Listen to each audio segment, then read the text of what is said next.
Hello and welcome to WDSE's Forum in the Northland, with the candidates running for Minnesota State Senate District 7. I'm Heidi Holtan, News Director at KEXE, a national public radio affiliate in northern Minnesota. This is our final night of live forums, and I want to thank WDSE for inviting me to be moderator. Senate District 7 is a newly drawn district following the 2020 census, and it's an open seat due to the death of Senator David Tomassoni. The district consists of a southeastern portion of Itasca County, a southern and western part of St. Louis County, including the cities of Hibbing and Virginia, and the northern half of Aiken County, including McGregor. The 7th District includes the heart of the Mesabi Iron Range, an area rich in mining, lakes, and recreational opportunities. Tonight we're going to find out more about the candidates in a one-hour forum. We welcome Republican candidate Rob Farnsworth, school teacher from Hibbing, and Democratic Farmer Labor Party candidate Ben DeNucci. He's a business owner and Itasca County Commissioner from Nashwauk. Welcome. Thank you both for being here tonight. In tonight's forum, we're going to have a conversation, not a strictly timed debate, but I will make sure that each of the candidates have ample time to answer each question. So we're going to begin by giving each of you the opportunity to introduce yourself. We'll start with Mr. DeNucci. Well, thanks, Heidi, and thanks to everybody here at WDSE. I'm Ben DeNucci. I'm a fifth-generation Iron Ranger. My family's lived in the city of Nashwauk for 115 years. My grandfathers both worked at National Steel, as did my dad before he became a teacher. I'm the son of retired educators. I'm a volunteer firefighter, a former mayor, current Itasca County Commissioner, and a small business owner. I own 2 mom and pop union shop grocery stores, and both of those stores were going to close. I know how important these types of businesses are to our communities. So I put together a team that kept the doors open, lights on, and we have about 30 people working between the 2 places in good paying union jobs. I don't just talk about keeping communities thriving. I know what it takes. I've taken action. I've done my part as a local business owner. I know the challenges our businesses face and the resources they require. I've gained valuable experience the last 8 years working in local government, first as the mayor of my hometown and now as a county commissioner. I fought for good paying local jobs like those in the mining industry. I've worked to pass a referendum to replace the oldest school in the state. And for the 4th year in a row, I got a 0% levy increase passed in Itasca County. Running for the state senate is a natural extension of work I've already been doing. But times are tough. I talk to people every day who are struggling to put food on the table and put gas in their cars. And it doesn't help when the corporations that our workers help to make rich, they don't come to the bargaining table. I'm going to fight for a land swap to keep our mines open, eliminate the Social Security taxes for our seniors, and raise the taconite homestead credit. We're losing a lot of institutional knowledge with the passing of David Tomassoni. Now more than ever, we need an experienced leader that can be a strong, independent voice for us in St. Paul. I have the experience to hit the ground running as your next state senator. Mr. Farnsworth, you're next. Okay, well, thank you for the opportunity to come on the program today. So a little bit about myself. I am Rob Farnsworth and run for Minnesota State Senate in District 7. I grew up in Chisholm. After high school, I attended college in Hibbing for about a year before transferring to the University of St. Thomas, where I earned a double major in history and social studies. A little bit later, I earned my master's degree from Minnesota State Mankato in special education. I've been a teacher for a little over 20 years now, with experience ranging from the suburban school district of Mounds View High School, where I realized that I did not want to live in the Twin Cities, so decided to move back up north. Got a job teaching with the Minnesota Department of Corrections at Thistledew Camp. It's now called MCF Togo. It was a juvenile correctional facility. And then for the last 13 years, I've been a teacher with the Hibbing School District, a special education teacher. I'm also a licensed real estate agent in Hibbing, where I live with my wife, Jamie, and our 4 children, and our Labrador, Ginger. So why am I running? When Jamie and I first got married, we were living down in Red Wing. I transferred to the juvenile facility down there. And when we decided to start a family, we knew that we wanted to raise our family in the same area that we had grown up in. So I transferred back up to Thistledew. Jamie got a nursing job up north. We packed up and headed home. And that was a little bit more than 15 years ago. And now we're raising our children in the same area that we had grown up in. And that's the reason I've been so active in politics and why I'm running for state senate now. I want to make sure that my 4 children have the same opportunity to live in the Northland, and I want to make sure that the Northland is still the best place to raise a family. How am I going to achieve that? I'm going to start by fighting for our mines, both taconite mines that have built America, that built skylines across the country, that helped us win 2 world wars, and that has caused us to thrive for the last 120 years. And I'm also going to fight for the copper nickel mines, the mines of the future that are going to help us to continue to thrive for the next 100 years. In Minnesota, we're one of the highest tax states, so I'm going to work on reducing the cost of living in our state. I'm going to start by attacking that tax on Social Security to make sure that our seniors are not paying taxes on their Social Security benefits, and cutting taxes for middle and working class folks, working on some property tax relief so that we can reduce the tax burden on our citizens. And I also want to support our education system. As you know, that's probably not a surprise being a teacher. But I want to make sure that our kids walk out of high school with a degree they can actually use. And what I mean by that is that for the last 40 years, our students have basically been told they need to prepare for a 4-year college or university. And we really have sort of abandoned the trades or work readiness programs. And I think we need to start doing a better job of preparing kids for what they're actually going to do, because less than 40% of our kids will actually graduate from a 4-year college and university. So we're not doing a great job of preparing them for life. I know we're going to talk about a lot of other issues, so I look forward to getting into it. All right, and we'll take turns on who answers the questions. So we're going to start first with you, Rob. My first question, both the Star Tribune and MinnPost have featured articles this week about elections on the range this year and whether the range would finally turn red. My question to you is, what draws you to the party you're running under, and under what circumstances would you stray from your party's platform? Well, what draws me to my party is that I agree with probably 95% of my party's platform. You know, whether it's support for mining, whether it's reduced taxes, whether it's reduced regulation, all of the things that will help to support folks up in the Northland, I tend to agree with those things. Some of the areas that I don't necessarily agree with, my party has unfortunately not been as supportive of unions as I would like. And I didn't mention this in my introduction. I've been in a union for almost 25 years, starting when I was 17 years old, pushing carts at Super One in the Commercial Food Workers Union. And for a little over 20 years now in Education Minnesota. I was also my local union president when I was teaching up at Thistledew. And so that's something that I've been working on to try and sort of open the eyes of people within the Republican Party to say, hey, we should be working with organized labor. And in fact, to that end, I think it was in 2018 in our local St. Louis County Republican Party, we were able to get a plank in our local platform that was a plank that was supportive of organized labor. So I'm working towards that. What would cause me to leave my party? If they were to suddenly swap with Democrats and start wanting to defund the police and shut down our mines and raise taxes and regulate everything from St. Paul rather than allowing local control, I guess that's probably what would cause me to leave my party. Okay. Ben, for you, you're the Democrat in this race. Why are you running as a Democrat, and under what circumstances would you stray from your party's platform?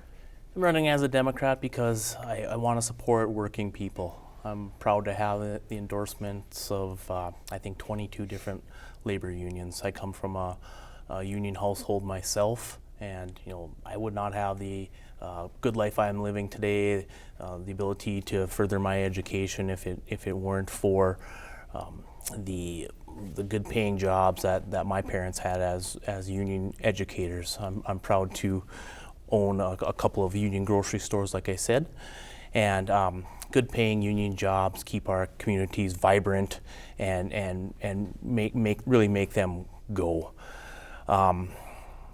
As far as, but I want to be clear that I'm not running to, I'm running first and foremost to represent the people of the area. I'm happy to work with the party that has endorsed me, but it's a big tent, and there are issues that certainly we don't all disagree on, or we don't all agree on, and there are disagreements from time to time.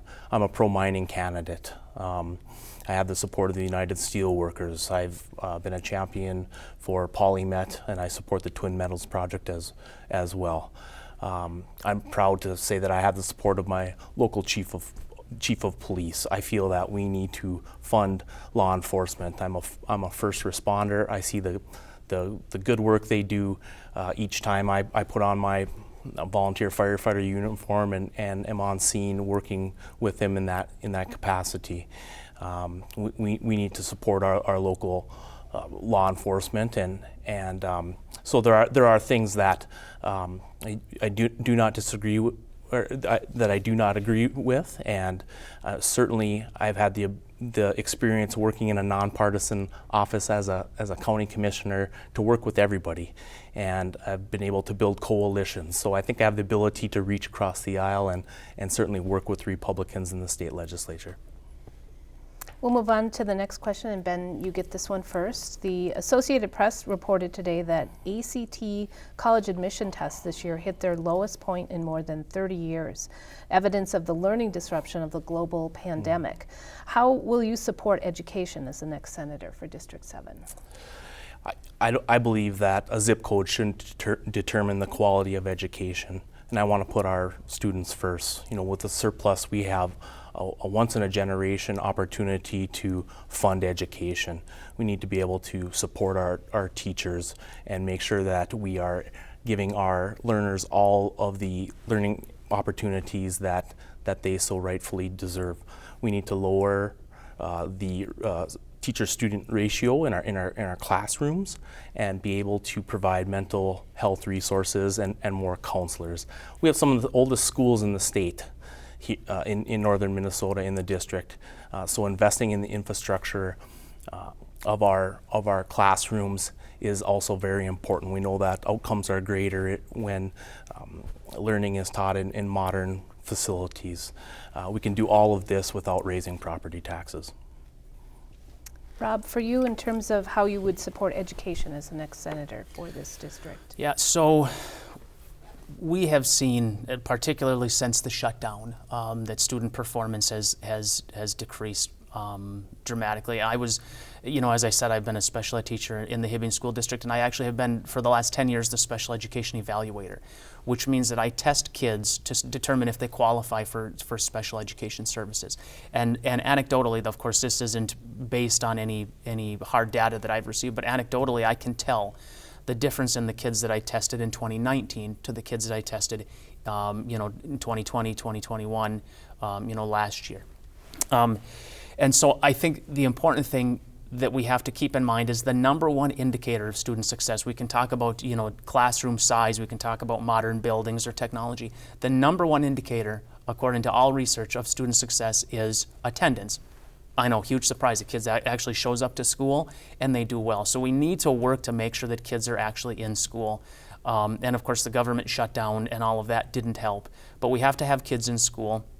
I agree that, we have this surplus and kids really have suffered the most through this lockdown. And so we need to use the surplus to pay for things like mental health support, intervention specialists. And what intervention specialists are people that provide additional instruction to students beyond what they're getting in the regular classroom, and of course that requires funding, and I think we need to get creative. One example, we always make fun of the state of Mississippi here in Minnesota, and we're like, well, we might be getting worse, but we're not as bad as Mississippi.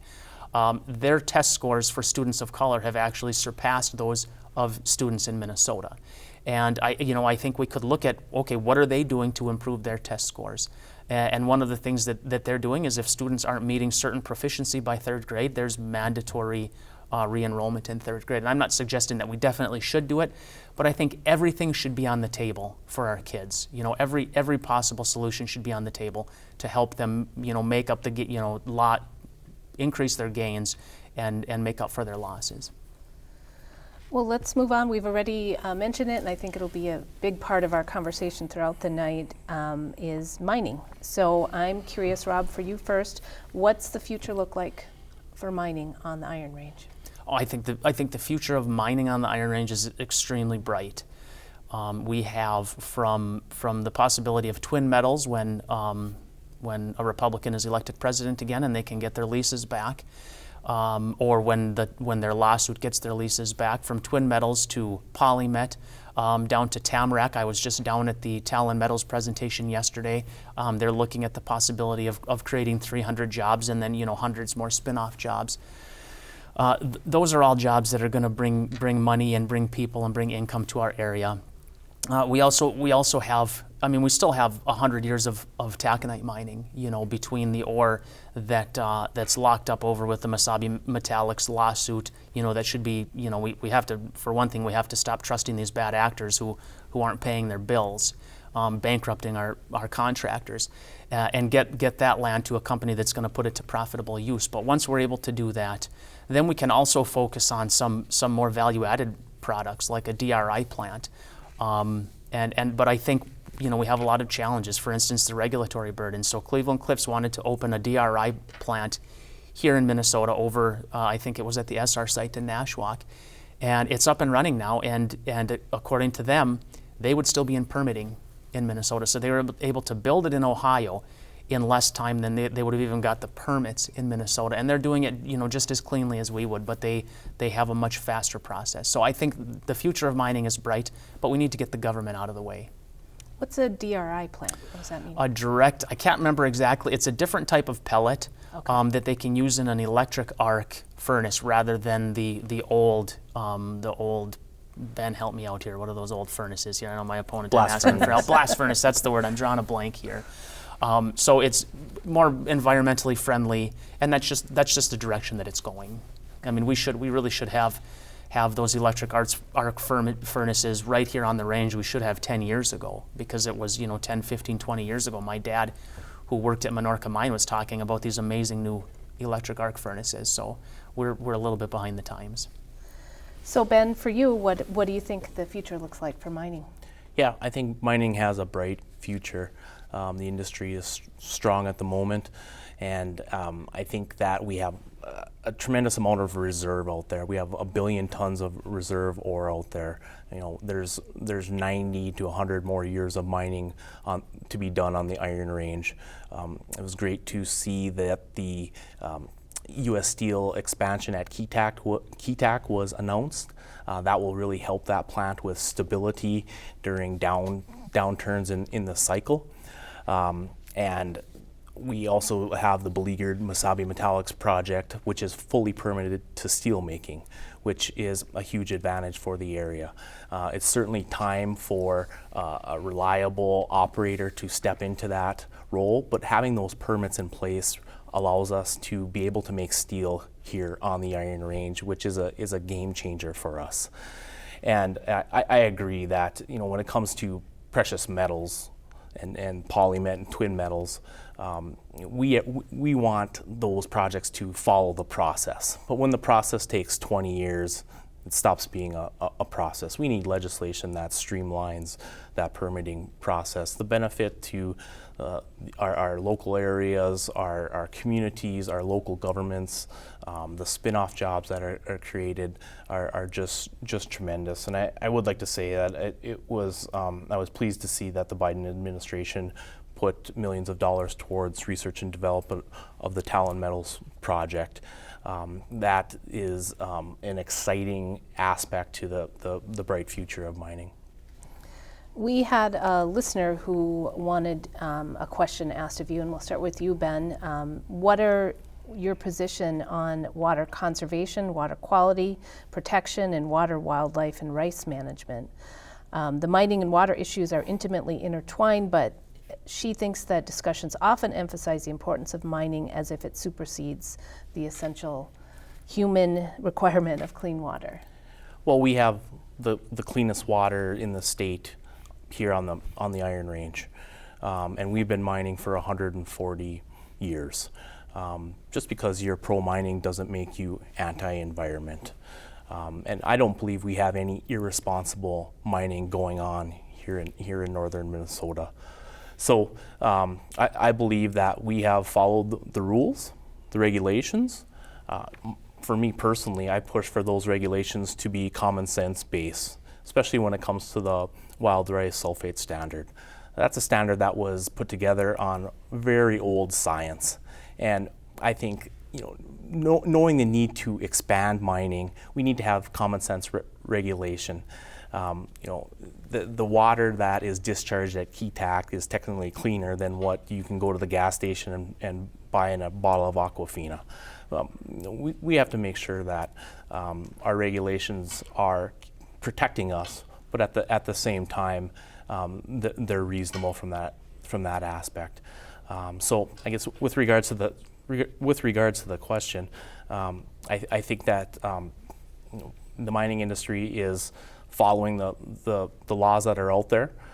We have beautiful outdoor opportunities, clean waters, clean lakes that are some of the best in the state. Rob, for you, in terms of water quality and wild rice and sulfates? Yeah, so I wish I'd had this question first because he got all the good talking points on that one. I've learned a few things as I've looked into this process. For instance, at Polymet. So Polymet is going to open at the site of the old LTV mine. And currently at that site, there is a tailings basin. That's the tailings basin that was left when LTV went bankrupt. And that tailings basin is currently leaching sulfides, and nobody's responsible for it. So when Polymet is finally permitted to start running, and they get to start using their own tailings basin, it's going to be connected to that tailings basin. And so the water discharging from that site will actually be cleaner than it is now. Otherwise, it's just going to continue to leach, and it's a low amount. I don't dare to suggest that it's a high amount of sulfides, but it will be cleaner when they start mining than it is now. And the reality is this: we have to, in a modern society, we have to have those elements. We have to have copper, nickel, all of those metals. The question shouldn't be how should we stop or prevent doing it in the United States. The question should be how can we do this, and how can we make sure that we're doing it right. And I think that the science is proving that we're able to do it right. Another example, the Twin Metals project. It's going to be an underground mine, at least 400 feet below the water table. It's going to be as low as 5,000 feet underground, and that mine will actually not discharge any water. And their concentrate, when they're all done mining, it's going to be dry stacked, and again, it's going to be in a tailings basin that's going to be protected from leaking. So the question should be, how can we do this, and how can we do it right? Not, let's just put up a roadblock and not allow it to happen, because we absolutely have to have these minerals. So if a company that owns any of the mines, say the new copper nickel mines that are owned outside of Minnesota, if they don't meet the requirements, the regulatory requirements, say they're up and running, what is your role in terms of making sure that the water quality is there? Well, they're not going to be able to start running unless they can demonstrate that they can do it correctly. And part of the process also includes a fund that they have to put money into. With every ton that they produce, money goes into this fund to make sure that they can keep the water clean forever. And so, they're going to have, I can't remember, I have it written down at home, Polymet has hundreds of water testing stations all around the area, and so they've been doing all this baseline testing, and they're going to compare all of that. They're going to continue to compare all of that when they start mining. It's going to be the same thing at Twin Metals, going to be the same thing at Teck when Teck opens, going to be the same thing at Talon. And the role of the legislator is going to be clean up your act. You promised to do this cleanly. You have the technology to do it cleanly, so you need to make sure that you get it done. Same question for you on regulation and if the companies don't meet those regulations. Yeah, if they don't meet the regulations, they can't move forward. And the regulations, everyone agrees to the process. They have to follow the process. I think the biggest point of contention is them not being able to get into the process. If you look at the Twin Metals project, that kind of being cut off at the knees before it even gets a chance to move forward is extremely frustrating. There's a process in place. It should be followed. The science should be followed. And many of these companies spend years in our communities spending thousands and thousands of dollars as they move towards determining if they have a project. And if they want to do that, that's just fine. At the end of the day, they've got to follow the process, and we need to use the science. And if they are able to do that, we should get behind it and move it forward. And if not, if it's unsafe, nobody wants that. It should not be allowed to move forward if any piece doesn't follow the process or is determined to be unsafe. So let's talk a little bit about the legislature. There's no incumbent in this race, so both of you would be new in St. Paul. Everyday citizens don't often understand what the process is always like. What's your knowledge of how the whole thing works down in St. Paul, and how you get up to speed? Yeah, so during my time as in local government, I did work with the late David Tomansoni on writing legislation and making sure it got into a jacket, and then it's getting it into committee. You want to be able to have your legislation heard in a committee hearing and be able to move it forward from there. So I've spent many trips, many hours testifying to support legislation from funding for education, funding for high-speed internet, broadband, or transportation projects. I testified in front of the Executive Council in support of gold mining. So that's the experience I've had with that process. Same question for you, Rob, about how the legislative process works and how you'll get up to speed if you're elected. Yeah, I think it's going to be a steep learning curve, and I'll be on the phone with people like Senator Tom Bach quite often, asking questions, or Dale Lewick from down, Representative Dale Lewick from down in Aiken County. I was down at the Talon meeting yesterday, and Dale was down there, and it amazes me how much he knows about so many different things. And so I'm going to rely on people like that, people like Spencer Igo, Justin Eichhorn, that have been there. But I think one of the things that I would like to see, and it's a concern that I have with the way the legislature runs, is that we get into this situation where we basically have three people that are negotiating all of these bills, all of the state budget, the bonding bill, whatever. We have the governor, the Senate Majority Leader, and the Speaker of the House. And we really need to return to, I think, what the legislature was designed to do, where we take these individual bills on their merit, we vigorously debate them, and then we vote on them. We vote them up or down, and then move on to the next thing, rather than trying to lump everything in and vote on everything at one time and have these three people negotiate a deal and then come back to their members and say, you have to vote on this. I think we really need to look at each thing, each bill by their merits, and I think we'd be able to get a little bit more done like that. Well, let's stick with the legislature. It was a bonding year, but it did not get passed. Talk a little bit about your understanding of what a bonding bill is and what you would want to include from Senate District 7, if you're able to do that.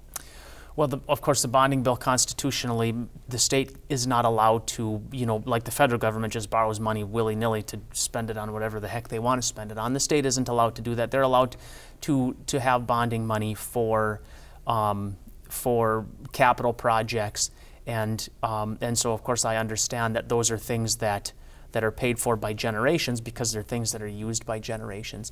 And in our region, we have an aging infrastructure in our cities. We have aging, water treatment plants, public utility plants, sewage treatment plants. And so those, I think, are the sort of things that are a good fit for bonding, because they help communities to remain viable. And because those I think the city of Babbitt recently, which has less than 1,000 people, I think they recently had a new plant that was multi-million dollars that those residents wouldn't have been able to afford without bonding. So I think those are the sort of things that we should look at with bonding. Ben, for you, what is bonding? What kind of things do you think your district would need to go into a bonding bill? Yeah, the bonding bill is very important for our district. We rely on the bonding bill to pay for all types of different public works projects, and it spreads the costs out over generations, because we are all using these things over time. Certainly wastewater treatment plants up and down the district are all at their end of life, from Aurora to Gilbert to Nashua, Keewatin, Taconite, and beyond.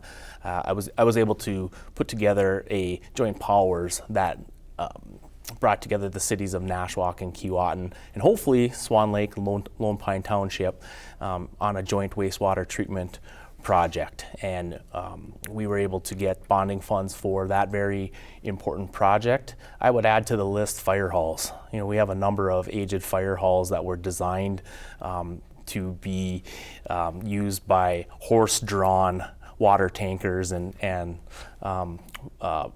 fire apparatus. Certainly those are great candidates for upgrade now with apparatus becoming larger and the equipment outgrowing the size of fire halls. They're great projects for a bonding bill as well. Let's move on to our climate, our changing climate, and how it affects the future of the region in terms of jobs and the land and environmental concerns. Tell us about some innovation that you might see that's going to be in the future, both greener ways to mine or new industries that you know of. Yeah, I think the mining industry really has an opportunity in moving from producing a pellet that goes to a blast furnace that isn't as environmentally friendly to a value-added product that goes to an electric arc furnace. I think, like I said before, we have an opportunity with permits that are in place to do that right here on the Iron Range. Our mining companies are very cognizant of reducing their carbon footprint. If you look at the mining companies that no longer operate, they are all companies that fed blast furnaces. The future is in a value-added product that feeds an electric arc furnace, and also the production of green steel, which is much more environmentally friendly. Rob, for you in terms of the climate and maybe some things in the future, some change in jobs and industry. Yeah, so when I think of climate innovation, I actually think back in history to the advent of the automobile, and there were people that said that's just a fad. You know, that's not going to last. People are always going to use horses, and here we are, 100 and some years later, and now they're saying we want these electric cars. And while I would love to say, especially living in northern Minnesota, I never want to get stuck on a freeway trying to run on an electric battery. But I think that's the direction that it's going, whether we like it or not. And so I think if that's the direction that, climate innovation and technology is going, then we need to play a part in that. And we need to mine the materials that are going to go into those electric cars right here at home. And we need to do it because we can do it cleaner than anywhere else in the world. I mean, I have this is tap water that they gave me in the back. There's more sulfate in this water than there will be discharged from our non-ferrous mines. So we can do that cleanly, and I think we need to do it cleanly. And then I think the other thing, as far as doing it environmentally appropriate, the electric arc mills I think are a good idea, but why not have those mills right here in the Northland?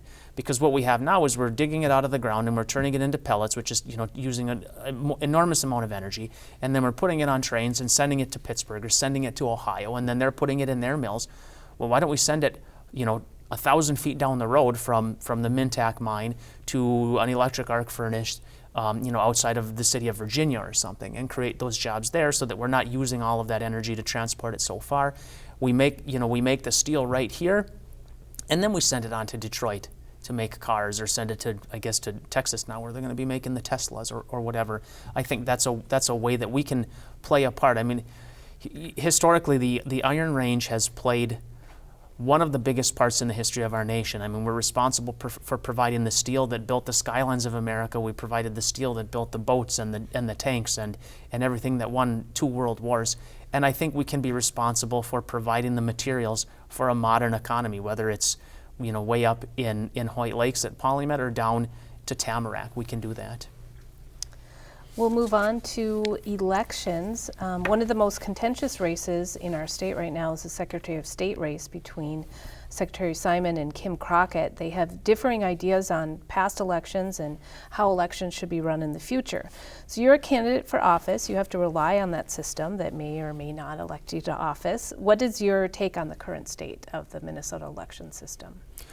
Well, I can say that I wouldn't be sitting here if I thought the elections were rigged. I mean, what would be the point? I could be at home. I have 4 kids. I could be at home with my kids if I thought elections were rigged. Although I can also talk about my own experience. So I ran for House District 6A 2 years ago against Julie Sandstead. On election night, it appeared that I had a 47 vote lead. A day and a half later, they discovered an error in the county office, and it was a legitimate error. Nobody ever suggested that there was, fraud or anything.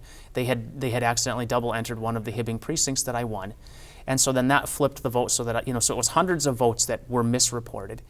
And then they decided to audit the whole St. Louis County, and they found 40 votes in one township for me that didn't get reported, 20 votes for me and 9 votes for Julie in another township, and they kept finding votes here and there. So there literally were about 400 votes that either were not reported or were misreported. And nobody's suggesting, again, I don't want anybody to say Farnsworth is claiming fraud. Nobody's suggesting that it's fraud, but obviously when you have that level of mistakes, we need to do a better job of making sure that everybody's votes are counted. So, and that's my personal experience. Ben, for you, in terms of the election process here in Minnesota, do you trust it? Yes, I do, and I think there's nothing more important in a democracy than the ability for people to vote and their votes being counted. Minnesota has the highest voter turnout in the nation because we value our elections. I believe they're well run and fair, and keeping it that way is very important to us. There's nothing patriotic about making it harder or keeping people from voting, and I don't believe we have an issue with widespread voter fraud. I think certainly, I think in the last presidential election there were 25 bad ballots in the entire state, if I recall the report from Secretary of State Simon. And our local election officials are friends and neighbors. They're well trained. They do a good job. They want a good job, and I think voting is the bedrock of our democracy, and we believe strongly in the fairness and the quality of our elections. Let's talk more about jobs and kind of move away from mining, but kind of all jobs. Some employers are trying to entice workers, but there are some issues that they can't control, and that's a high cost or lack of daycare and affordable housing. What could you do as the state senator to help employers who need employees? Yeah, we need to increase the access to affordable daycare. It's a workforce issue, so certainly we need to increase business incentives to daycare providers, both existing and looking to get into that area. We also need to make sure that we are keeping the reimbursement rates high for them as well. As of 3 years ago, I believe Minnesota had the highest number of working mothers in the nation. So if we want to be able to compete in the state, in business, in industry, we need to make sure that that families have access to childcare. Rob, for you, in terms of daycare as well as affordable housing for employers to attract employees? Well, I'm going to look at it, of course, separately, but they're sort of connected in regards to the red tape. So I've talked to a number of people over the last couple of years that have done daycare in the past, in-home daycare, and they finally just said, I'm done. I can go get a job, working at a big box store, have less stress, take home more money, have more time with their family. And so I think we really need to look at the red tape. Now, that's not to say that we need to make it less safe, because the last thing we want is to make any situation for our children less safe. But I think we need to, get rid of, and I don't know specifically what the red tape is. They just said it was so hard to work with the government, and I think part of that had to do with the reimbursement, had to do with billing, Medicaid or Minnesota Care. But we have to make it easier for people to open their own in-home businesses, and that's what a daycare is. It's an in-home business, and we just make it so difficult to do business in this state, and that includes daycare. So we need to make it easier for folks to do that. And then as far as home building, again, there's a lot of red tape. Now, there are costs in Minnesota. I mean, people often compare us to Texas. Well, how do they have a 3,000 square foot home in Texas, and we, for $200,000, and it costs $350,000 in Minnesota? Well, different climate, we have to have 6 foot, footings in our homes, and we have to have better windows and better insulation. But we still have a lot of red tape and a lot of permitting that makes it very expensive to build homes in Minnesota. And I think we could eliminate some of that. And then I think we just, we have a ton of land. Our cities have a ton of land. We need to use that land to encourage developers to come. I mean, Ben and I were at a real estate forum today, and we learned at that forum that there's a shortage of single-family homes in Minnesota of about 60,000. And so we've got to do something to encourage the building. Another problem, I'm just going to keep going on and on, another problem with that is the workers to build the homes. And so one of the things that I would say that we could do, and I've talked about education in my introduction a little bit, but start preparing kids in high school that have no desire to go to college to become carpenters or framers or concrete masons or something like that, so that there's a ready supply of workers for these good paying jobs, so that contractors have people that they can hire. And I mean that's the biggest problem. I've got a friend, her building burned down a few months ago, and they're having a heck of a time getting the workers to rebuild the building before the snow flies. And so we also, I think, have to address worker shortages in regards to home building. We'll move on to Roe versus Wade. It was overturned by the Supreme Court this year. This leaves it up to the states, and Minnesota abortion is still legal. How will you approach a woman's reproductive rights if you are elected to Senate District 3? Well, 7, excuse me. I will not be elected to Senate District 3. Yes. I'm pro-life, and I'm not going to apologize for that. I've been a special ed teacher in Hibbing for the last 13 years. Before that, I was with the Department of Corrections for 6 years. So I've worked with the most vulnerable people in Minnesota for most of my career, and I view the unborn as some of the most, or the most vulnerable human beings that are worthy of protection. Now, and I do want to say there should be some exemptions. For instance, to save the life of the mother, and. But I don't think that makes me extreme, and my opponent has been using the word extreme. Oh, he's so extreme on reproductive care. 71% of the people in Minnesota believe that there should be some limits on abortion. About half of those think it should be somewhere around the first trimester. So I'm so extreme that I agree with the 71% that think there should be some limits versus the other people who think that if a baby is at 40 weeks developed, that's okay to have an abortion. And so that's how extreme I am on that. I think allowing an abortion at 40 weeks, that is truly the extreme position.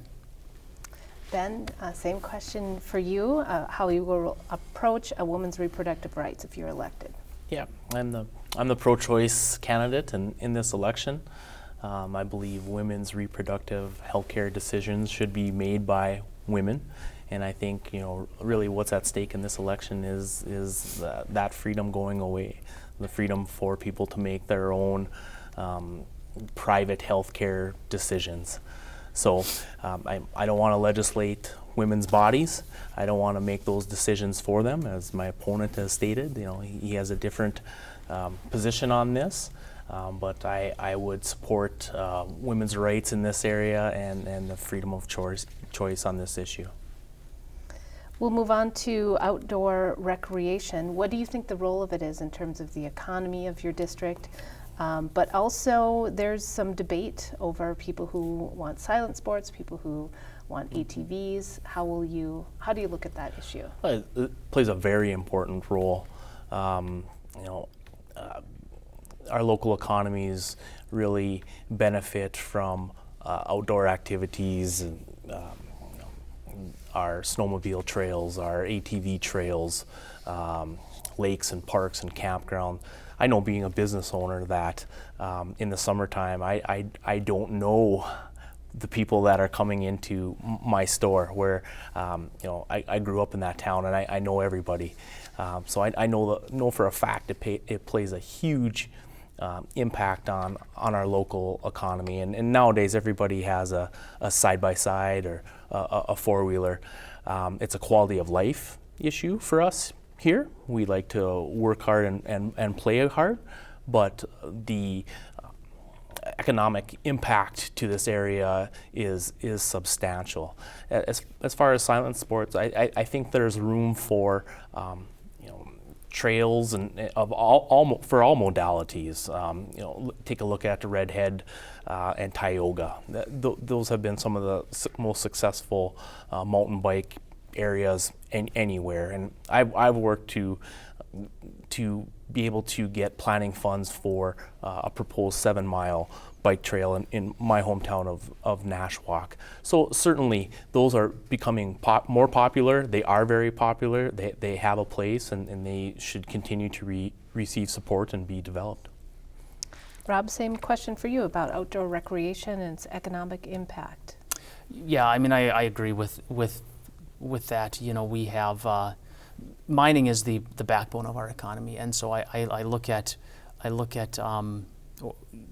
outdoor recreation like the trails, you know, like snowmobile trails, ATV trails, the Redhead bike trail, and I look at that as sort of like the dressing or the dessert with your meal. You know, it's not going to fill you up. You know, mining is going to pay the bills, but all of that outdoor rec is going to make life worth living in a very cold and inhospitable area.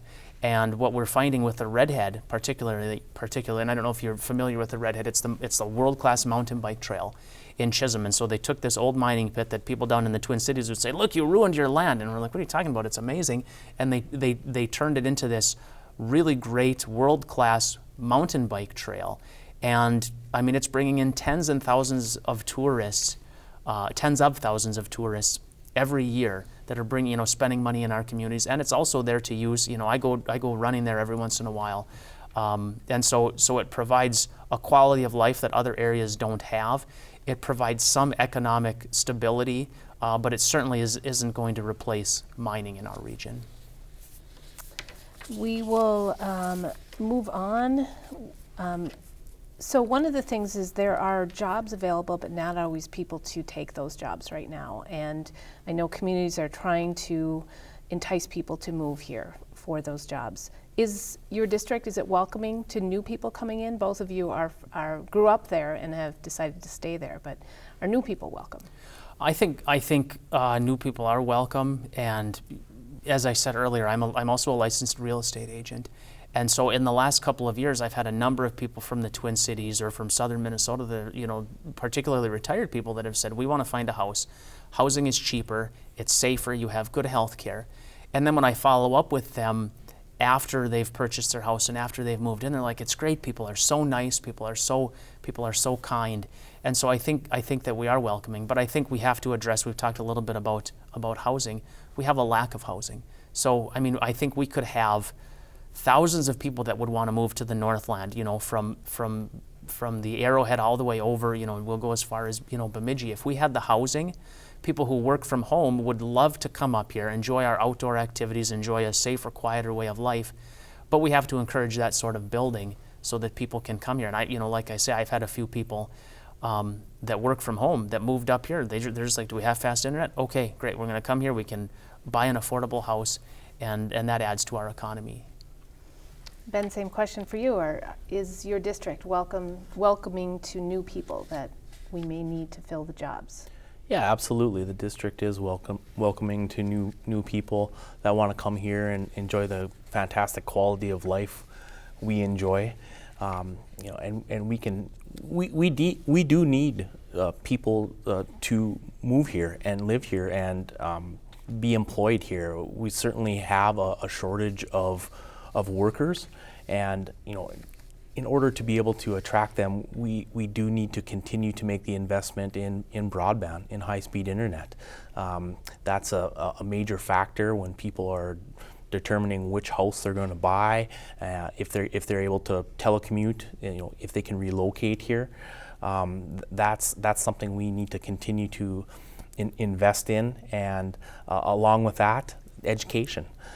Folks that want to relocate to northern Minnesota, to the Iron Range, one of the first things they look at are the schools. So we need to continue to make the investment in our schools. That's important to attract new people to this area, and we've been talking about housing. You know, I think the way we're approaching housing isn't quite working.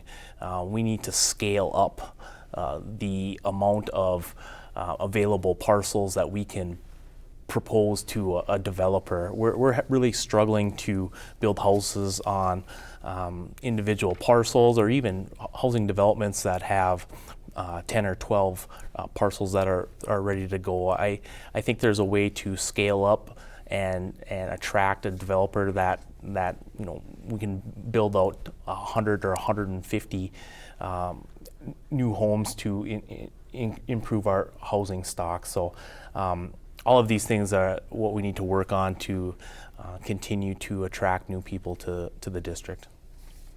We are getting close to time in our conversation tonight, so we'll ask just one more question and then give you the chance to talk to voters. Talk a little bit about the budget surplus, what you think it should be used for in the state of Minnesota. Yeah, so the budget surplus is a fantastic opportunity to make real tax relief for Minnesotans. Along with that, I think the budget targets that were identified was a good blueprint for us to move forward. Certainly dedicating $1 billion towards education would be a fantastic investment, along with providing funds that can be matching funds for federal dollars for transportation, so we can rebuild our roads and bridges, and then monies for good paying jobs. And certainly that in the budget targets that were identified, it leaves money left over in reserve. So I think the issue is we just need to have legislators down in St. Paul that are willing to get the work done, so that we can have local government aid for our communities, county program aid for our communities that we so very much rely on here. Rob, for you, in terms of the budget surplus? Well, start by getting rid of the tax on our senior Social Security benefits, and then provide permanent tax cuts to middle and working class folks. With the inflation in this Biden-Walz economy, people are suffering. People are spending a lot more at the grocery store and at the gas pump. And so they need permanent tax cuts so that they have more money to survive every single month. And not just one-time gimmicks, Walz bucks or whatever Tim Walz tried to do, but people need permanent relief. I also, have stated that the impact of the pandemic has been particularly hard on children. And so I would support increasing funding for things like, mental health of the kids has struggled dramatically since the pandemic. And so more mental health workers, more interventionists, to try and make up the gains that kids have lost. I mean, I'm talking to people in kindergarten, teachers in kindergarten, first, second grade, and it's unbelievable the skills that kids don't have because they've been out of school. So we need to use some of that surplus for education. But I think most of it needs to be returned to the taxpayers. It needs to be returned to middle and working class people, to our senior citizens, to help pay their bills. Well, we're almost at the end here, so we'll give each of you time to talk directly to the voters and ask them for their vote. And Rob, we can start with you. All right. Well, again, I want to thank you for the opportunity to come on the program. And it's an interesting time of year where people are inundated with flyers. But I believe that we have a great future in Minnesota, and a lot of the flyers, are saying negative things. A lot of the radio ads are saying negative things. But I think we have a great future, and we need to choose a candidate that's going to be on the right side of the issues, that's going to support mining, and whose party is going to support mining. The DFL no longer supports mining. So even though my opponent supports mining, if the DFL controls the Senate, there will never be a pro-mining piece of legislation. We won't get tax cuts. He's talked about getting rid of the tax on Social Security. The DFL has had a number of times since 2015 to get rid of the tax on Social Security, and they voted to keep it, including our local representatives up on the Iron Range have voted to keep taxing that.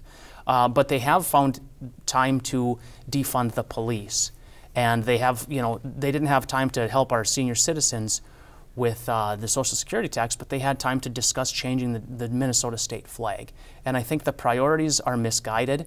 The Twin Cities Metro has taken over the DFL, and we really need a representative that is going to say, the Northland comes first, my district comes first. And when I am elected, as I believe I will be, I will put the Northland first. I will put Senate District 7 first, and and fight, even if I have to fight my own party to do what's right for my district. Ben, for you, you get last words here. Thank you. It's been great to be here to talk tonight about these important issues. When lawmakers choose politics over people, we suffer. I'm not interested in extreme politics that leads to the gridlock we're experiencing, but elections have consequences, and what's at stake in this election is the freedom to choose what private healthcare decisions people make. I believe women's reproductive healthcare decisions should be made by women. I want to keep the government out of your doctor's office. My opponent wants to make that decision for you. My whole career has been based on serving the community. I've been effective in local government, and I know I can be effective at the state level. I know the value of getting things done, and now more than ever, we need people in St. Paul that can get the work done for us here at home. Access to high-quality health care, safe nursing and assisted living homes, and not having to worry about increased cost of living are the foundations to grow our communities. I'll sponsor legislation to eliminate the Social Security tax, raise the taconite homestead credit, and set payment limits on prescription drugs. As a first responder, I see the courageous work law enforcement does every day. I'll make sure our departments have enough funding to fight gun crime and never choose between providing the best training or equipment. I want to use my experience to make sure the Iron Range continues to be the best place to live, work, raise a family, and retire comfortably, but I need your support to do that. I'm Ben DeNucci, and I'm asking for your vote on November 8th. Thank you. And that is our time for tonight's forum in the Northland. I want to thank candidates Rob Farnsworth and Ben DeNucci for sharing their time with us tonight. And for viewers, now that you've heard from the candidates, it's time to do your part. Get out and vote, either November 8th at the polls, in person at your local clerk's office, or by mail-in ballot. If you do vote by mail, be sure you have a witness sign your ballot and that you mail it in time to arrive by Election Day, November 8th, or it won't be counted. If you missed any part of this program or our other forums, you can watch them on our website, WDSE.org. For our guests and the team here at WDSE, I'm Heidi Holtan. Good night.